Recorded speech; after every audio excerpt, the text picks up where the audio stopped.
My name is Peter Godwin Chance, named after my father and family, and I was born in Ottawa in 1920, 24th of November.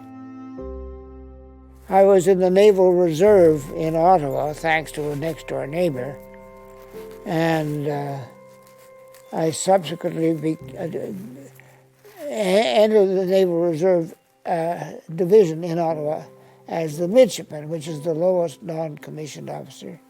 Subsequently, I became a sub-lieutenant, and in due course I became a lieutenant, and I took courses to become a specialist navigator.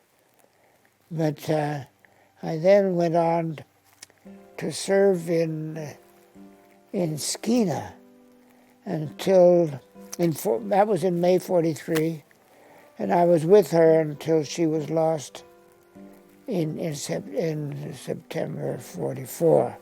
I came ashore and went to Ottawa.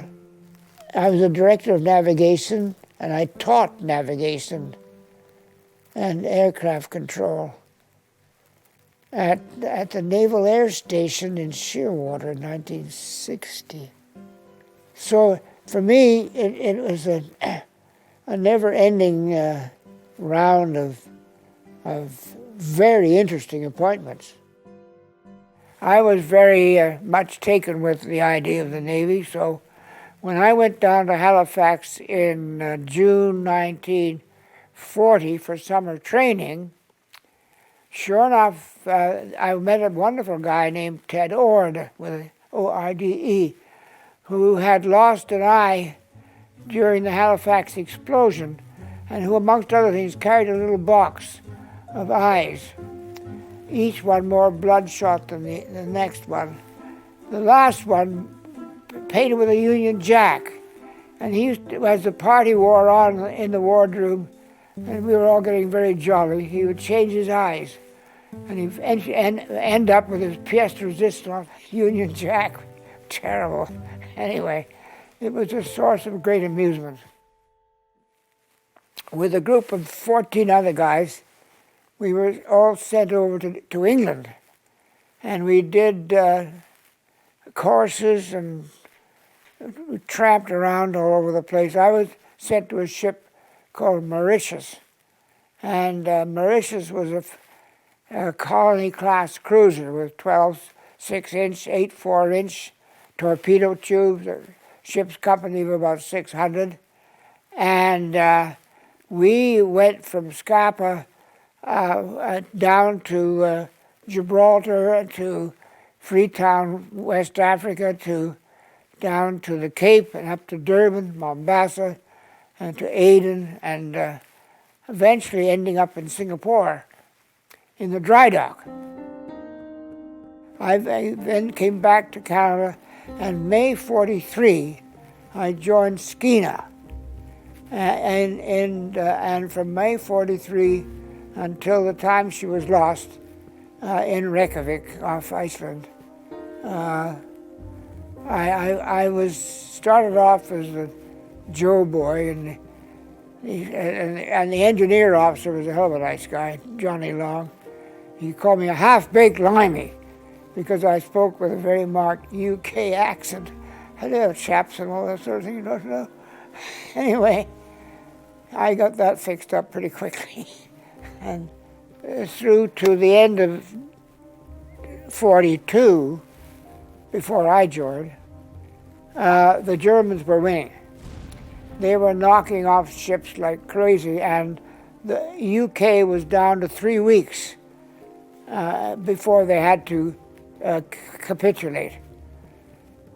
But thank goodness, by the turn of 43, the quality of our, or the capability, I should say, of our escorts was improved immensely.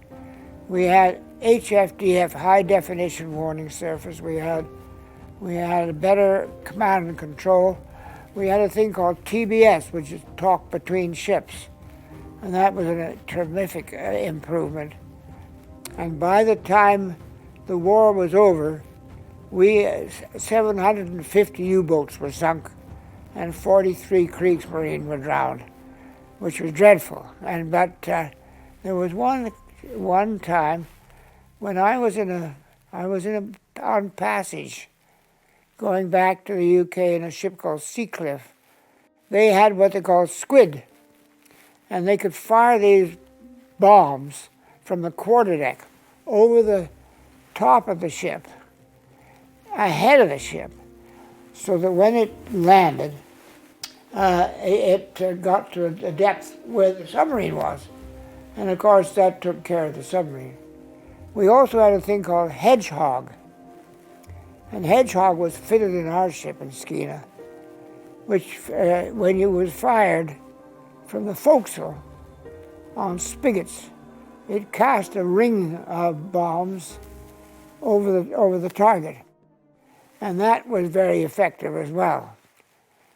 In preparation for D-Day, I was in Londonderry, where we had 5 jetties, 5 ships deep at each jetty. And when, as they say, the balloon went up, why, we all trooped out of Derry in line ahead and down past into the Irish Sea and down to the channels. When D-Day hit, of course, we were all moved out into our positions. But before that happened, the weather was terrible. So the great armada of ships coming in to land in front of the beaches of Normandy had to turn back. And they went out to sea again, they turned around, and they came in the next day. And then they were able to get alongside and open up the bombardment. Anyway, all that was very exciting for a lot of us. And yours truly, as a young 20-year-old and a bit, it was quite an eye-opener and part of my history that I remember very vividly. We could see the beach. We were all in a line and firing, and we had bigger vessels, cruisers and battleships behind us, and they were firing over us with 1-ton bombs. And we had 4.7 pea shooters in comparison. But we all added to the not only the noise but the effectiveness to assist the guys landing. Our duty was to prevent submarines from getting into the channel, to harass our people. So when the British intelligence told us that there was going to be an evacuation of flak ships coming out of Brest Harbor, which was very heavily fortified, they came out, the submarines came out, protected on both sides by what they call flak ships. These were heavily armed trawlers that had all kinds of anti-aircraft stuff with them. And when at a vantage point for us, we opened fire on them, and that was the end of those guys. And so we protected our people getting up into the channel.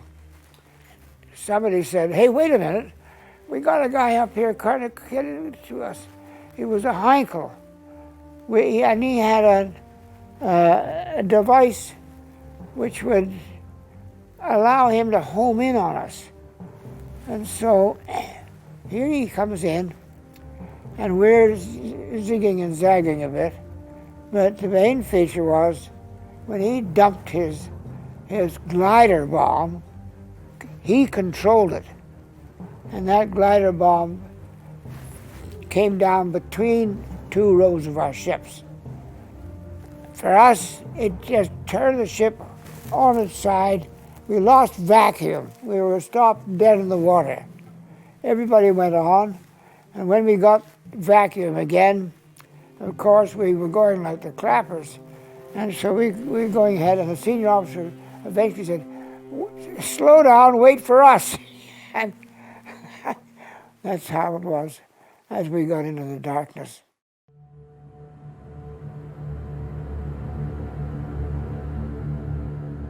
The senior officer ordered us to go into harbor, and the weather was getting worse by the minute. And I said to my captain, "Sir, I have to ask to be relieved of my duties as your navigator, because we've been in here before, and we've got a volcanic ash bottom. We can only use one anchor because we have a centerline capstan. Everybody else has got a capstan for each of their cables. They can use both anchors. We can only use one."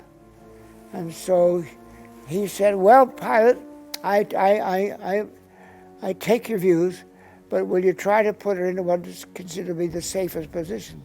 So I did. We were 800 yards from the beach through 360 degrees. And I was on the bridge. I stayed there for an hour, and she held. Don't forget, it's blowing 100 miles an hour. It was snow flurries. Couldn't see a goddamn thing. And there was only one light on which to take bearings, but that even was no good. So eventually I went aft. And my best pal, Bill Kidd, was incidentally the best man at my wedding, was on the bridge. Well, the next thing that happened was, Christ, we're aground. And what had happened was that she dragged, and as she dragged with that 100 miles, we gathered speed, and we hit the putty doing 8 knots. And she leaned into the sea with each wave, it crashed and went above, and it broke her back. And we had oil on the upper deck, and it was very frightening because it was pitch black, don't forget.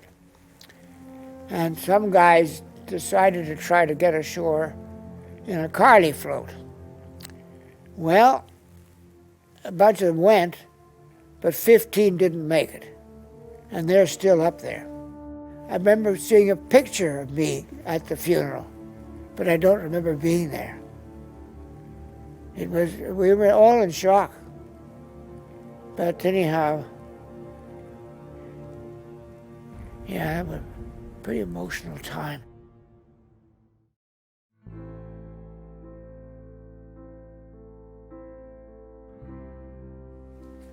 I remember it was cold. It was in up around Reykjavik.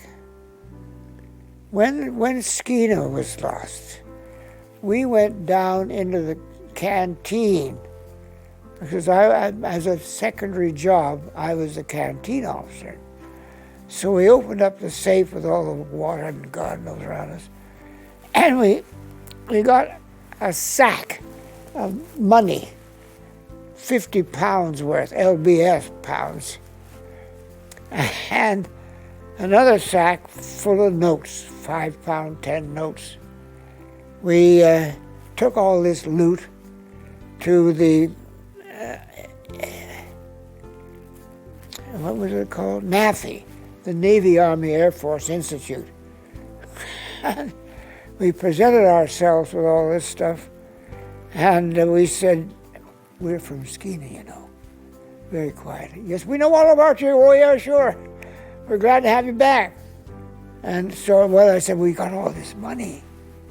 He said, No, it's all yours. It's all insured, it's yours." So, Jesus, we looked at one another and thought, we're going to have ourselves one hell of a party. But no, calmer heads prevailed, and we divided up amongst the 15 families of the guys who were lost. And that's where the money went. We were all very close-knit family. And that was what it was all about. The Navy was a family. Londonderry was our home port, as it were, on what we call the Newfie-Derry run. And the North Atlantic was bloody murdered during the winter time. when we were alongside in Londonderry, a bunch of us jumped in a jeep, and off we went to a little place called Port Rush. It was a little village on the coast, and a restaurant called the Trocadero in there. And there were 3 girls sitting across the room, and the shyest member of our crowd took a note over saying, "Would you 3 Irish colleens care to have supper with us?" And the note came back, and one of them sung out, "We're not Irish colleens, we're English wrens, and yes, we're hungry." And I sat this girl down beside me, and I took one look at her and said, "My God, I'm going to marry you." We were married 6 weeks later, and she was with me till she died in 96.